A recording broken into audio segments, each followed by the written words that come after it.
Welcome to the Get Real Podcast, your high-octane boost of full-on reality therapy for personal, business, and investing success with your host, Ron Phillips, because somebody's got to tell it like it is. Hey, everybody. Welcome back to the Get Real Podcast. I'm Ron Phillips here with Heather Marchant. Hey. Really appreciate you guys tuning in as always, and subscribing, sharing. You know the deal. You can find us at getrealestatesuccess.com, and please continue to support us by sharing us all over the place. We've been having Heather, man, we've been having big spikes in our listenership, so we really appreciate that. I know you guys are helping us out, so we appreciate all of that. Yeah, super fun. Today we are going to talk about something that we get massive amounts of questions about. It doesn't matter how many times you talk about it. It's always a subject that comes up.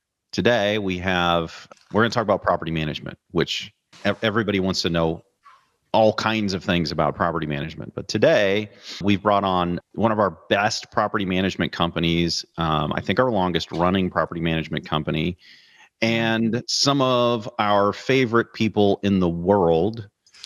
Mandi Clark is with us today from the Clark family, which is literally one of our best one of our favorite families that we work with. One of the only actual families that we work with, Heather. I mean, there's not very many families that do a business and get along so well. There's really none that do it as well as the Clarks do anyway. Mandi, welcome to the show. Thank you. I'm excited to be here. So, in light of giving you a little bit better intro, I should say that I have been working with the Clark family for what feels like ever. I think I met your dad in, I think 2006. Yeah, it would have been before 2007. Yeah. I mean, it's been a long time. Anyway, love the Clark family. So, and we're happy to have you here. We love what you guys have been able to do, and so we want to pepper you with questions today and just talk to you all about property management. Hey, I'm excited. I dreamed up this episode. Oh, go ahead.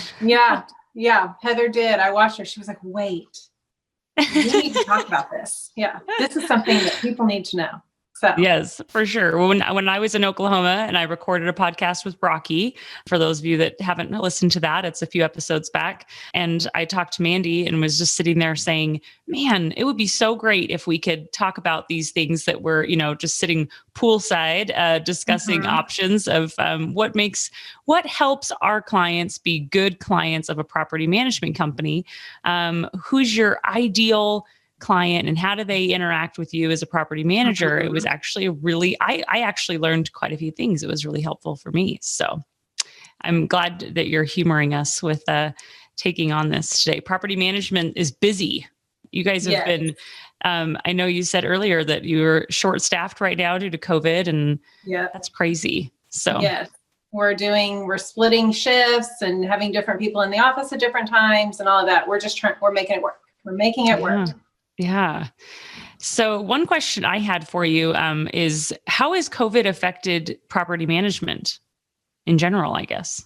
I think it's a lot like what it's done for everyone. It's just made things complicated. Like we have a tenant that we know has COVID. She's currently contagious and her washer started leaking yesterday. And so it just adds, instead of our normal where we would just send a vendor out and all that, we have to be very careful in sending our vendors and letting them know and all of that. And it just adds such an extra layer to it. It adds extra steps, it adds extra precautions and things like that. So it has forced us, like a lot of companies, to up our game as far as technology and things like that. So I think it will end up helping us, but it has been it's been an experience, definitely, because so much of our stuff is people based. That's what we do, is we interact with people. That's our job.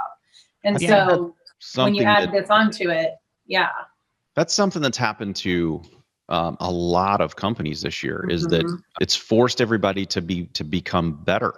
I think a lot of people, I just saw on Facebook the other day, a buddy had posted some positive post about, hey, this year has turned into one of the best years for us because of what you just said. They had to level up their game. And because of that, the people who didn't level up their game, well, those people are now giving up their business to people who have leveled up their game. And it's kind of a sifting, right, of who is really quality out there and who isn't. For sure. That's a really solid point that you just made that I think across all industries, that's really important. So if you're at home and you're, crying in your beer or whatever about what's happened to your company this year, maybe it's time for you to step back and take a look, because what Mandi just said is really important in every business right now.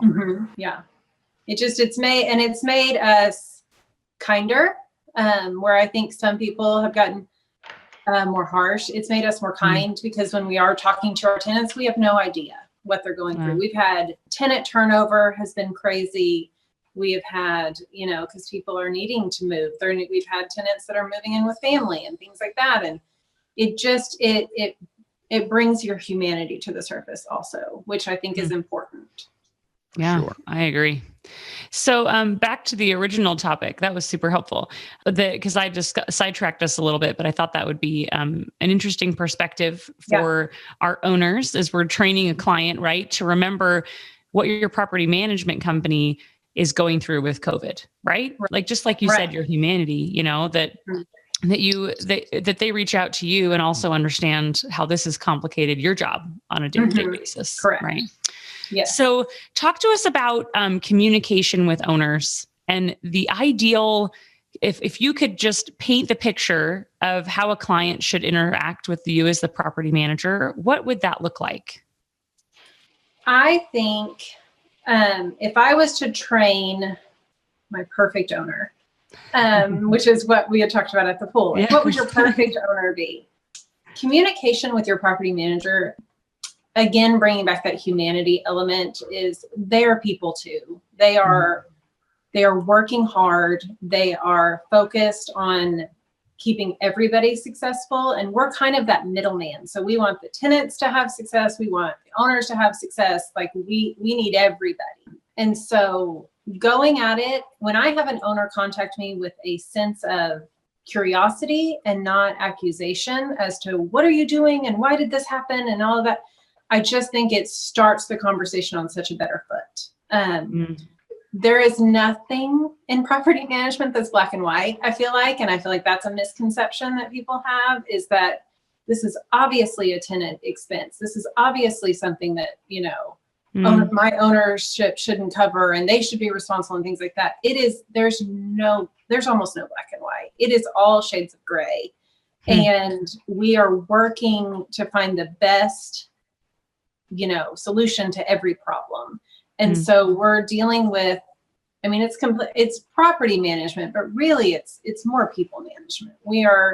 Everything is based in our dealing with other people. And so something I think that people don't realize, like the way our company is set up, we don't make money unless our owners are making money. So we don't get paid if you're not collecting rent. And so it is in our best interest to keep your property occupied and doing great with a great tenant who pays on time, but there's going to be times where that doesn't happen. And that having that realization going into it, I think helps a lot. Something else that I think is key is realizing that there are going to be things that are going to cost money. Tenant turnover is going to cost money. I have a lot of owners that at first think that nothing should cost them anything. Nothing should cost them. But legally, there's wear and tear, and we can't charge tenants for every single thing. And it's just that back and forth of balancing what it says we can charge for and what we can't and things like that. And every state is different. So we have a lot of out-of-state owners that don't maybe realize that our laws are different here than what they have at home. And so Mandi, one of the things too, I think that people don't understand is one of the things you said, that you're kind of in the middle. I don't think people fully comprehend why you're in the middle, because if I'm an owner, I have a contract signed with you, that means you represent me, right? Yeah. Yep. I think that maybe owners fail to understand that you also have an agreement with the tenant, Correct. with your residents, right? Yes. Yeah. Maybe explain a little bit more the middle that you feel Yeah. when you have, potentially angry owner call and you've got angry Right. resident call and you're right in the middle of this thing. Right. So we'll get a call from a tenant that they need, something's gone wrong at the property. Something needs to happen. They want us to have something fixed. Well, the owner, then we'll go to the owner and say, this is what's happening. If it's over our maintenance limit, we'll say, this is what's happening. This is what needs to happen. We are kind of stuck. We can't, unless it's an emergency, that there's damage happening to the property. If it's over our maintenance limit by contract, we can't approve that repair until the owner approves. So just yesterday, I was talking on the phone with the tenant that they were having an issue with the garage door, but it was going to be over what our maintenance limit was, and I hadn't been able to get the owner to approve it. So I have a tenant with a garage door that's not opening and an owner that's not getting back to me to let me know if I can go ahead and approve it or not. And so I'm the one on the phone with both. I'm the one on the phone explaining what's going on. I'm the one on the phone with the tenant saying, I'm trying my best. I'm doing everything we can. I'll reach out one more time. I'll try to explain it for them to see it. This is really something that needs to happen. And so it's that tension between the two of doing what's best. And then also explaining to our tenants realistic expectations of, listen, you didn't move into a brand new home. Not everything is going to be perfect. And it's a balance. It's a balance because we want our owners to be successful, but honestly, our tenants are our best word of mouth to get us, our showings to go up and things like that. So it really is balancing the two of trying to keep everybody happy, which is sometimes harder than others. I think that's good perspective. That's the humanity again, I think, that we lack in your particular case, in hearing, feedback from clients too. Well, and you hear, sometimes you'll get a phone call where they don't realize that we're people too sometimes. Not only is your tenant a person, and the tenants need to understand that their owner is a person. We are too. And so we could be having a lot going on or something like that. And it just going into it, not treating us like a person makes it harder for us to be successful. And so I think just a general kindness, and we have so many owners that are so great. And it just is nice when you have that kind of positive, respectful discussion with someone. It's really great. Yeah, that makes a lot of sense. Any other issues with communication? I think one thing I remember you mentioning to me that was really interesting perspective, I guess, is emails versus phone calls. Yes. So talk to us about that. Yes. So we manage about 260 properties. Last count, I have 97 owners. So I have 97 different people. So even though there's some of them that I don't talk to hardly ever, they have a tenant that's been in place for 8 years. Everything's smooth. It's fine. But then I have others where something happens and we need to discuss it. But if I get a phone call and I'm not in the office, or I get a phone call and I'm also dealing with something else, I appreciate it so much when an owner will follow up with an email or just go to email from the beginning, because a lot of property managers are very task oriented. And so having that line where you can go back, because also it's remembering what was said, remembering the details and things like that. You're so much more reliant on that. And if you have it in an email, you can go back and you can kind of follow that. Because say it's something where we needed something to happen at a property and I need to be able to call the vendor and stuff. Well, the vendor, I can't get them right away or something. And so then I move on to a different task. Then I go back. It's so much nicer to have it in writing and be able to follow that thread, because then I can jog my memory and that's right. That's right. This is what I'm waiting on. This is what we discussed and all of that. Whereas a phone call, it puts everything to memory. And Yeah. I don't know about other property managers, but my memory is not also always that great. And I think, so, generally speaking, Mandy, I don't think I've ever had a property manager say, I really wish everyone would call me all the time. So I on think a that's Sunday pretty general. at 6:00, On a Sunday. Yeah, my personal yeah. cell phone. That's Or maybe my maybe preference. even 8 on my cell phone, right? That's the I best. have had a case where someone sent an email, they got a vacation response from my email, and so they called me on my personal phone instead. That's not Wow. what I I mean, meant. boundaries. That's boundaries, not what I people. meant. Boundaries. That's Yeah. not what I meant. And it was 6:00 on a Sunday, and I thought, oh, that's not what I meant there. That's not what I meant at all. So one of the things that you said that I think is really, really, I think something else that people miss in communication, because communication is really the key. Mhm. And, we've harped on this from the other side. We've had property managers on before, and what we were saying, and we've also done shows without the management company and just said, hey, here's what you should expect from the management company. This is an interesting show because we've never really done it from the other side. I think your poolside chat was a good one. I think the thing when you're communicating in an email, one of the things that we experience is that sometimes people communicate in an email in a way in which they would never communicate on the phone. Yes. Right? So you get them on the phone, everything's cool, ask them for the email, and all of a sudden they turn into Lucifer on an email, right? I mean, it's just I don't even understand. It doesn't even sound like the same person. It's like they said, "Hey, you jerk over there, would you please send this email for me on my behalf? And please make sure you like extra jerkify the email as well." Yeah. Just to really amp it up a bit. Right. Do you experience that as well? I have had that, yes. I've had it, and I have to pause and give myself a minute before I reply and just make sure that I keep the tone, because in that moment you have the power to change the conversation. And so that's when I can come in and act like I didn't see it at all. Act like I did not notice that you were being as rude to me as possible. Act like I didn't notice that you accused me of not caring about you or your property, and I can be as respectful as I can. And in that moment, I can take that conversation a completely different direction. And so sometimes I have to write a reply and then just let it sit in drafts for a minute, and then I reread it after lunch, and then I'm like, okay, yeah, no, that I kept it right there.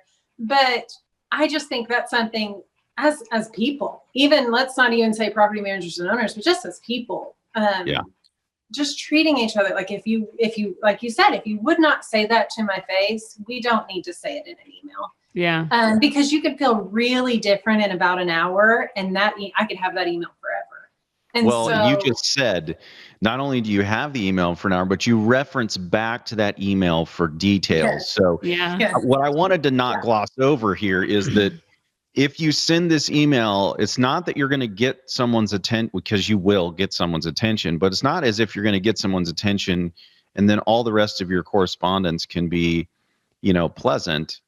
Because Mandi and anyone else who's using that as a reference is going to go back to it for reference and remember just how big of a douche you really are. Yeah. So before you send it, just make sure that, it's the way you would word it if you were talking to someone on the phone. Yeah.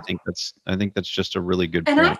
I think property management also just tends to have a bad rap where it feels like you need to be pushier and you need to be that rudeness is rewarded. And that's not the case. I mean, it's so refreshing when I'm treated respectfully. I have several owners that when I think of them, it just makes me feel good because I know that they are kind, good people who are going to treat me right. And they're going to listen. Because like property managers, we're going to mess up sometimes. We are human. It happens.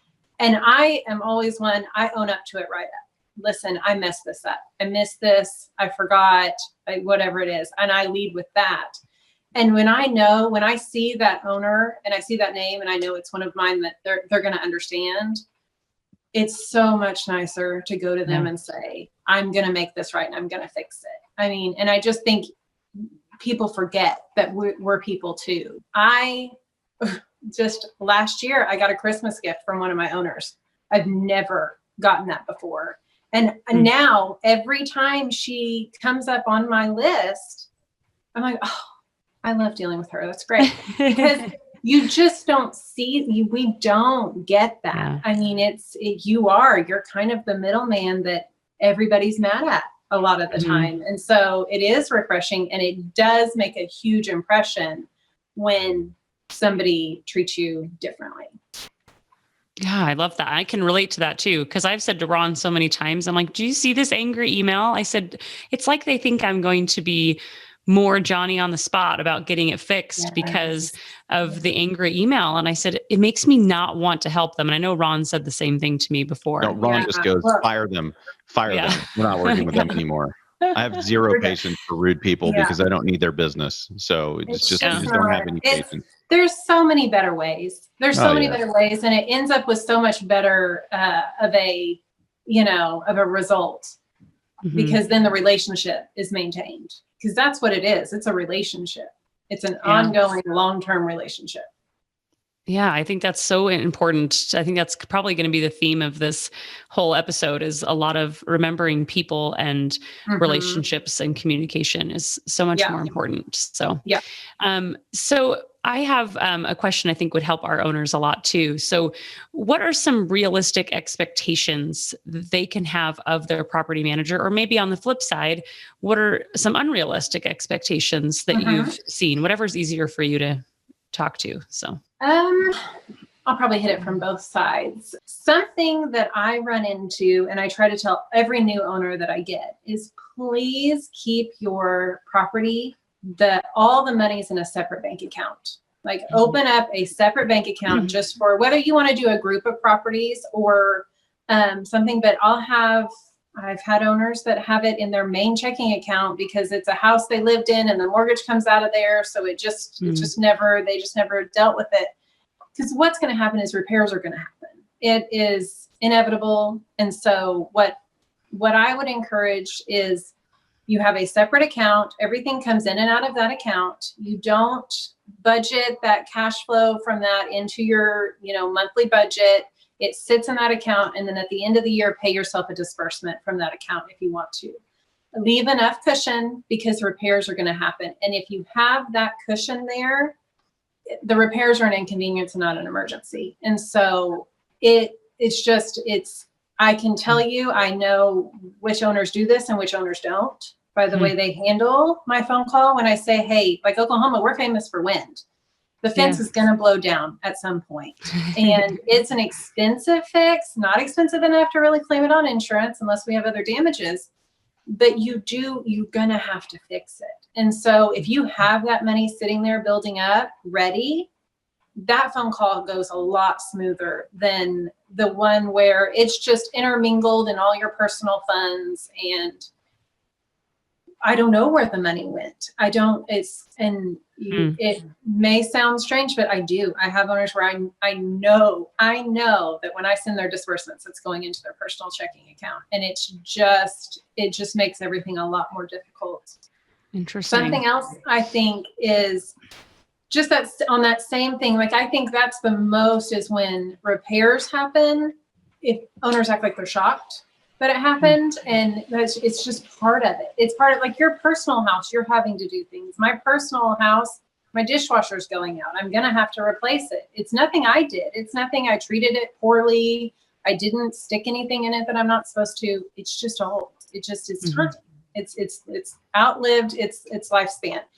And so I think just having that realistic expectation of these things are going to happen. And if I want to keep my property up and I want to entice the right kind of tenant, these are things I need to do. Like you are going to have to replace that carpet every few years. It's just, that's the facts of it.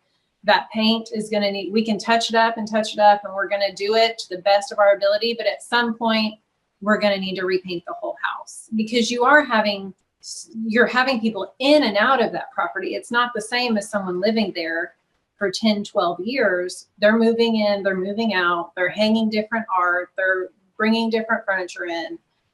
It's going to need to happen. And I think a lot of times that's when that phone call happens, I get a shocked response of like, why would that need to happen?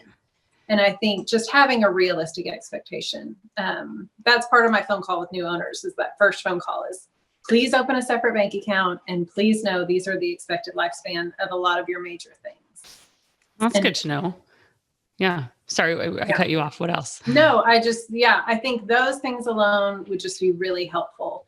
And that tenant turnover, when we turn your property, there are going to be some things that are wear and tear that we need to take care of, because we do want to draw in the right kind of tenant, and let's go ahead and take care of them while it's empty and it's quick and all of that, instead of letting them build up and letting their property start to get run down.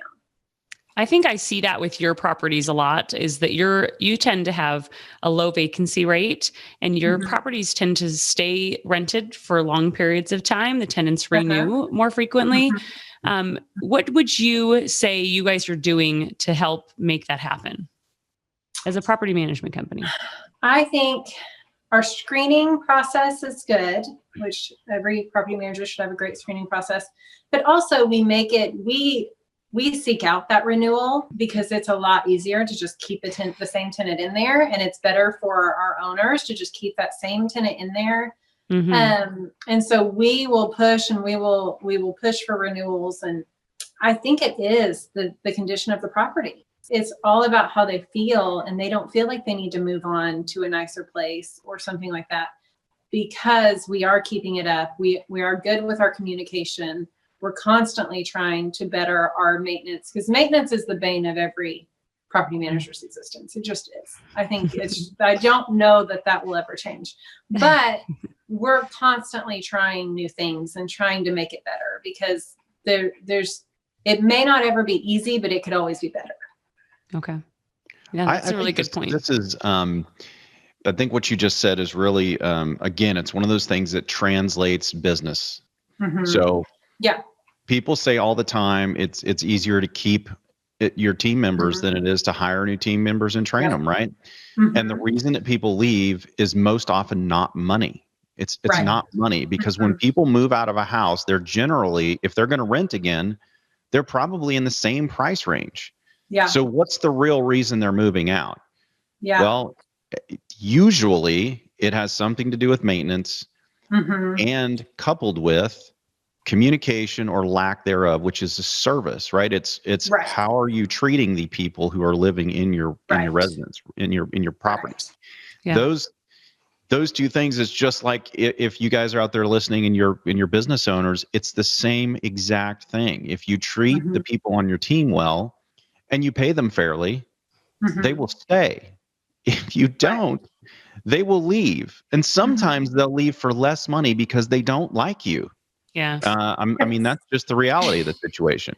And so it's the same in property management. I think what you just said is really important, Mandi. You take care of the property so it's nice for them, and then just be kind to them as well, and try to help them, and reach out, try to renew. I mean, those are things that it seems like it's like property management 101, but so many property management companies fail at those things.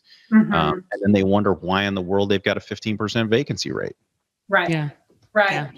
I think I know we've had tenants move because we'll have an owner that they want to have a $0 maintenance limit. And if I could encourage you, anything that will make your property less appealing to a tenant is a $0 maintenance limit, which what that means for us is that every time something happens, I need to call and get your approval before I can send a vendor out.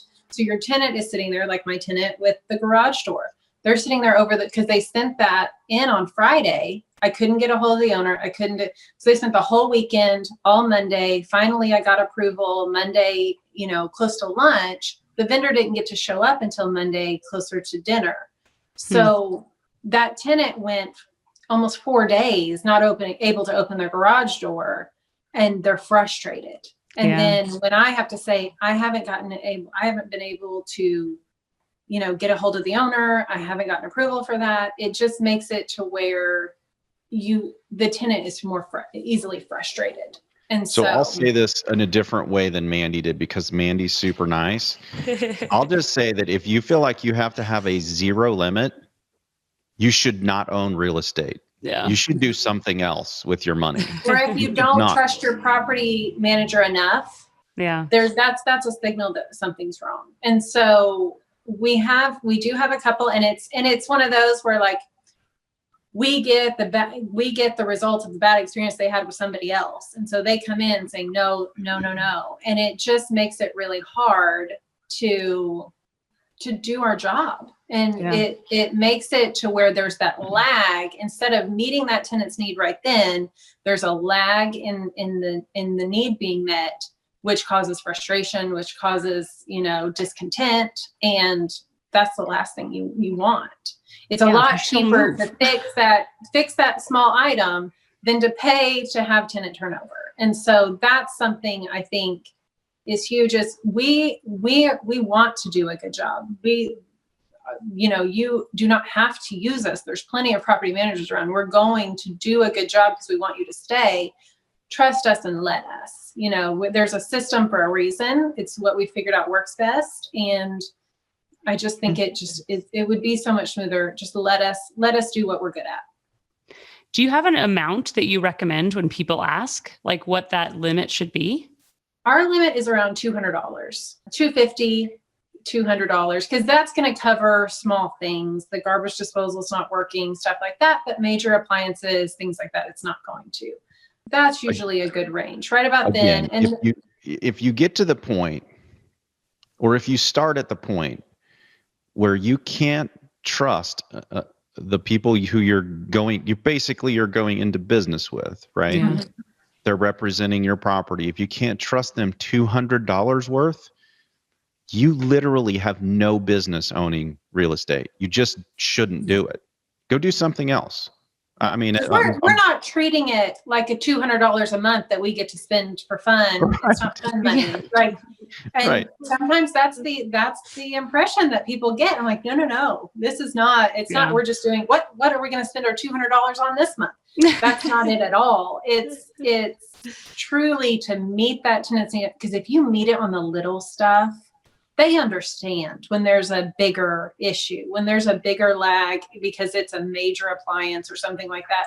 They get it because you've met their need on the small stuff. They know. Mandy, everybody knows it's company lunch money. Everybody knows that you guys are just going out and having a good old time. Yeah. I mean, you guys have 200 and how many properties? You guys eat every day, and you eat really nice on that $200 per property. That's a lot of money for you guys to go and hang out and eat food. Yeah.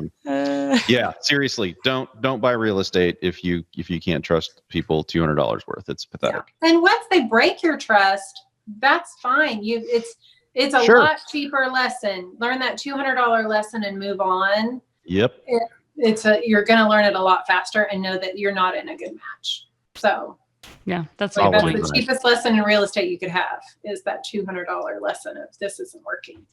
So that reminds me of one of my favorite questions I told you I wanted to ask you is, what's your best horror story as a property manager and how you resolved it? Good.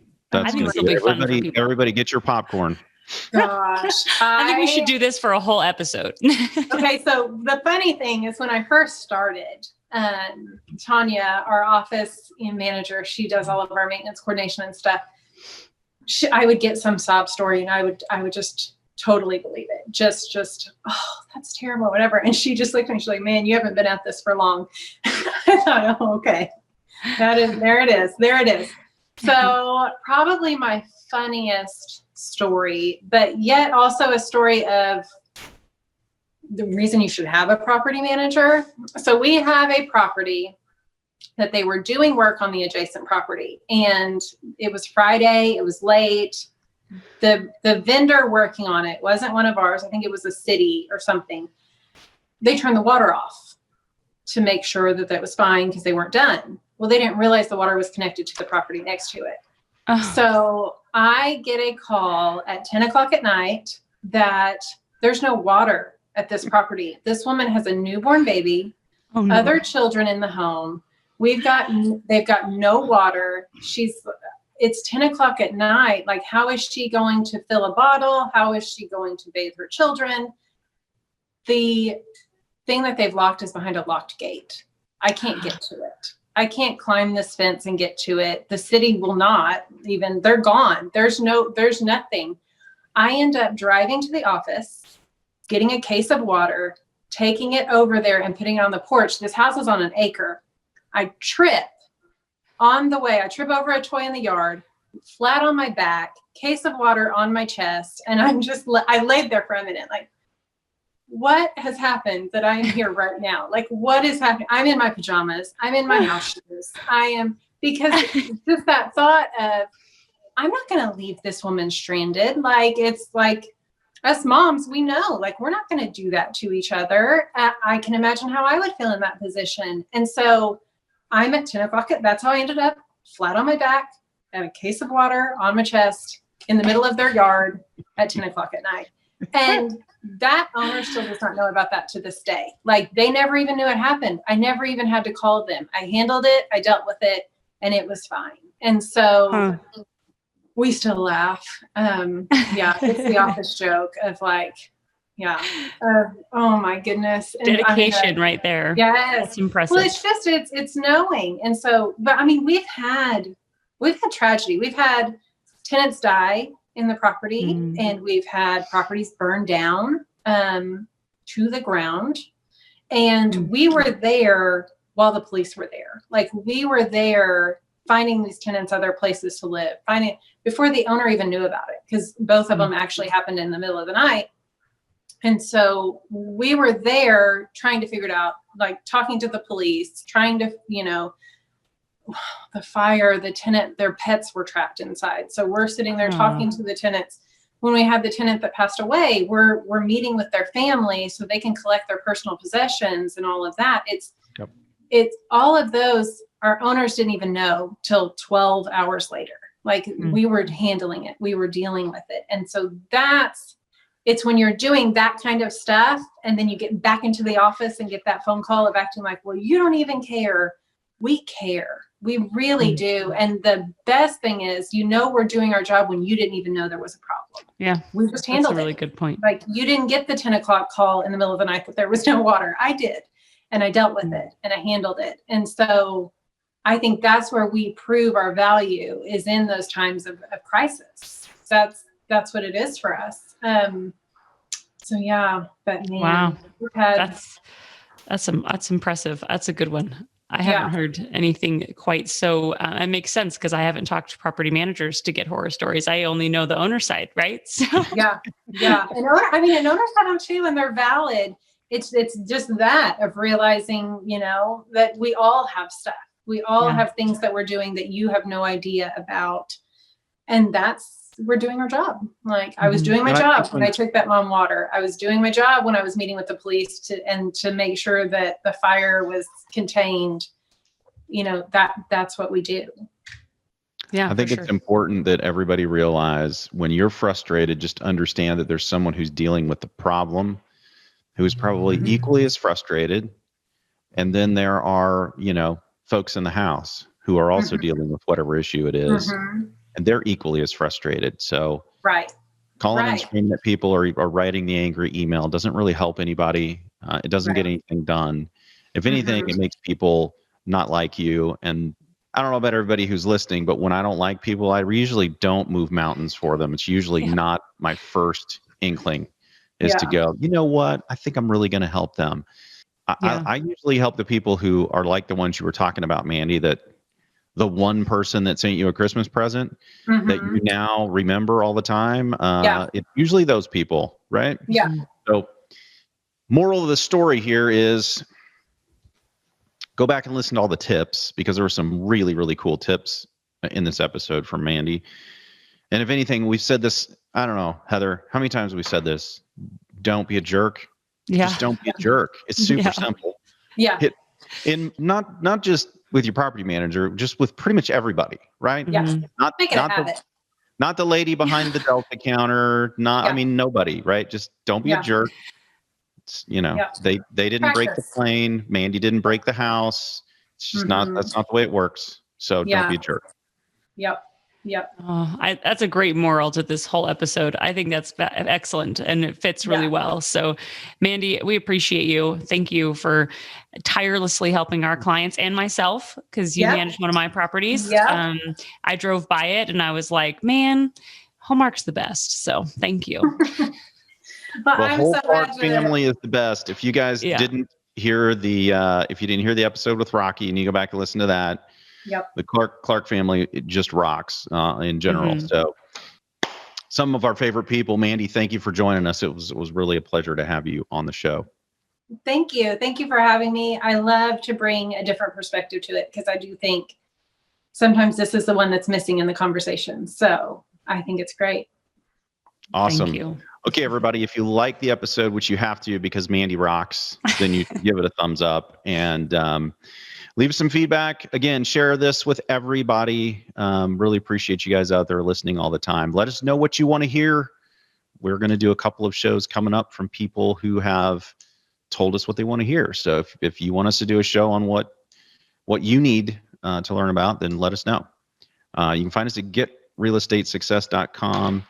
Our email is invest@rpcinvest.com. Heather? Wow. I got it that time. I mean, You got it that time. It only took me like 10 or 20 times to be able to get it, but I got it. So there you have it, guys. Have a great week. We'll catch you next week. And until then, go out there and make something happen. This has been the Get Real Podcast. To subscribe and for more information, including a list of all episodes, go to getrealestatesuccess.com.